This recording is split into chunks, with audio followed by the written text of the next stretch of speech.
Hi, my name is Ethan Pang. Thank you for joining me for this session. This is the time of the year where we get a lot of students, undergraduate students, who are busy applying to further their studies. So applying for their master's degree, usually overseas, in Hong Kong, in US, in the UK, or in Australia. Right? So a tremendous amount of energy is being put into this effort, really. Trying to get their GMAT test scores, trying to get the IELTS test scores, or GRE, right? And also to get their resume done and their personal statements. Now, if you are applying for a master's degree, you will know that these are what the universities require.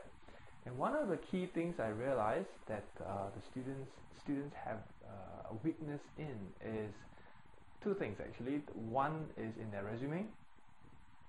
That's easy to solve actually, but the other one is the personal statement. The personal statement of intent, or application essays, as some universities call it. Now, these essays are meant to filter, meant to let admissions officers get to know you better, to know who you are, how are you different, how are you uniquely qualified for this course, whether you will be motivated enough to complete it and do well. Of course, they want to take in only the better students who can complete the course. I mean, dropouts are always a no-no, right? And so they, a lot of you will have very good GMAT scores, very good IELTS scores, resumes, okay, quite standard, and personal statements are a tool for you to actually stand out. And let me, from there, lead you to the next. I'll give you 8 points, 8 killers of your personal statement. Right? So if you make these 8 mistakes, these are something that you should not do in your personal statement. Obviously, some of you will be getting other people, agencies to write it for you. Those companies who help you to apply for these master's degree as well. Unfortunately, from my own experience with them, they write from a template, and so it's very standard, and it doesn't help you to shine and be outstanding. Okay, so let me just run through these 8 points right now, and so that before you start, you should take a look at these points so that you can avoid these mistakes. Right?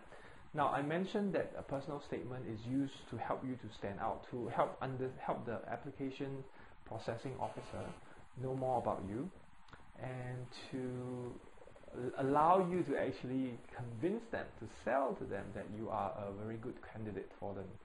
All right? So really, you must realize that a personal statement or application essay really is used to convey a persuasive message. You want to persuade them. Right? You want to persuade them to let you enter the program, to be part of their student body. And so you have to realize that it is a persuasive message, and for any message to be persuasive, the first thing you have to do is to draw attention. You have to realize that they read hundreds and hundreds of application essays, personal statements, if not thousands. They'll be working in a team, obviously, so each one of them will take some, and you have to draw their attention. Why should they continue to read your essay? Give them a reason, right? Give them a reason to continue. Give them an interest, stir their interest such that they'll continue to read your essay, right? And so in your first paragraph, you must draw attention, right? Whatever way you use, tell a story, highlight a problem, talk about how you got interested and what kind of an incident that happened in your life that helped you realize that this is your life goal, for example. Okay, so the first mistake you will make is if your first paragraph does not draw attention. All right, no attention means they have little motivation to be interested in you. Okay, now the second thing that you should realize is that although many universities use very general questions, right?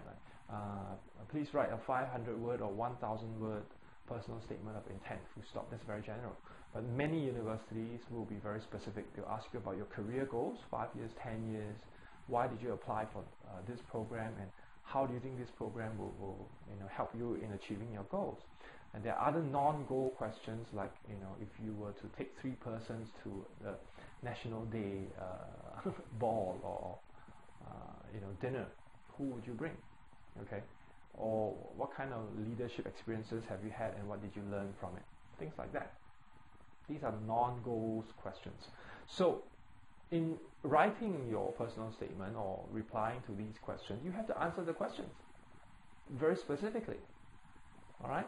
Now, answering the question does not mean that you should just answer the question. All right. What are your goals? Oh, my 5-year goals are these. Right. In 10 years' time, this is what I want to do. 10 years. Okay, full stop. No, don't stop there. If you stop there, that's the third thing that you shouldn't do. That means you are only answering the questions asked.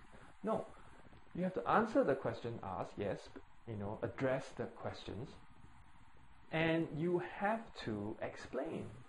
You have these goals. Why? What got you interested in these goals? Why is it that you want to work, in Morgan Stanley? Why do you want to work in Nomura? Why do you want to work in that kind of work that you stated your goals will be doing? Right? Why do you want to do that?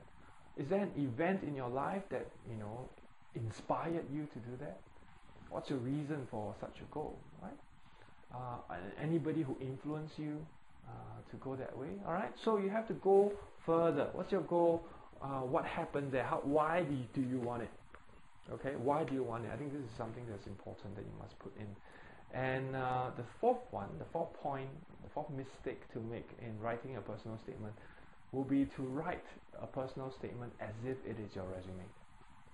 Alright, you give details one by one, you go down the line, chronological order, and things like no, your personal statement is not your resume. If anything, your personal statement is more like a cover letter than a resume. Alright? So don't go in that sequence of things, what you have done in in your year 1, in your year 2, in your year 3, in your final year, and so on. Right? Don't go that way. Alright? Your personal statement is not your resume.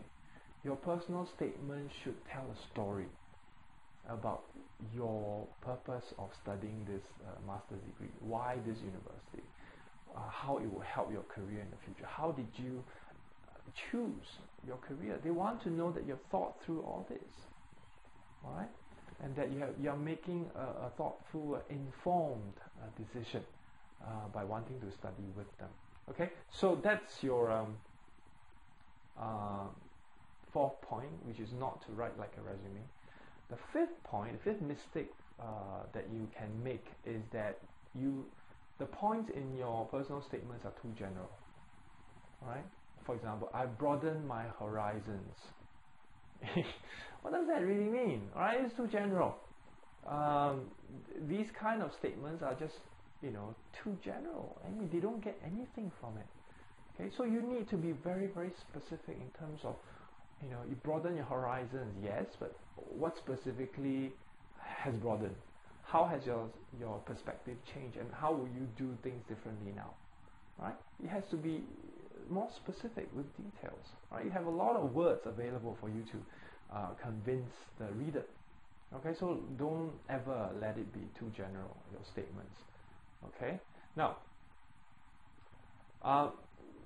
the other point, which is my sixth point, is that when you give details, a lot of people will give details where they don't make sense. They are not relevant to your key point. Alright, obviously when you write your personal statement, there has to be a theme. Right? There has to be, for example, you are doing this course because it is part of your milestone towards achieving a goal, that your life goal, your life purpose, which you realize, your calling, your mission in life. Alright, which is something you want to do in 10 years, 20 years. And so by taking this course, by taking this master's degree, you are helping to move yourself towards that goal. Okay?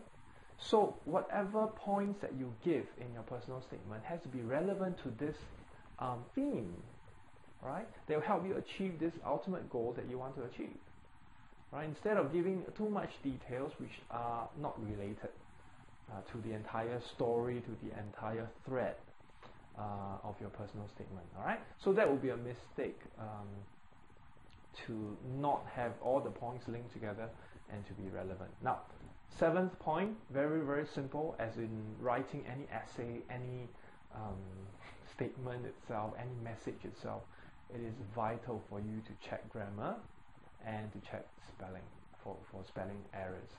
Okay, now your English level may not be good enough to realize that there are mistakes, and so it is important for you to get someone to help.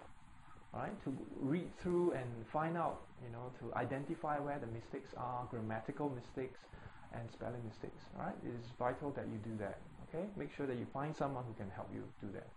Now, the last point I have for you, which is my 8th point here, is that your personal statement does not communicate a passion, which actually means that your personal statement is dead. And nobody wants dead students. Alright, they want students who are alive, have passion. You guys are still very, very young. How old are you?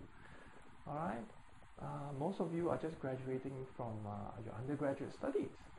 Alright, you're so young, and so please, when you write your personal statement, make sure there is energy into it. Make sure that there's excitement.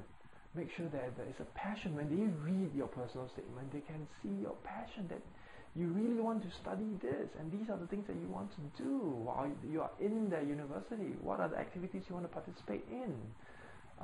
That you are really excited about getting there and studying this and graduating, because it helps you towards your goals. Alright, this is one example.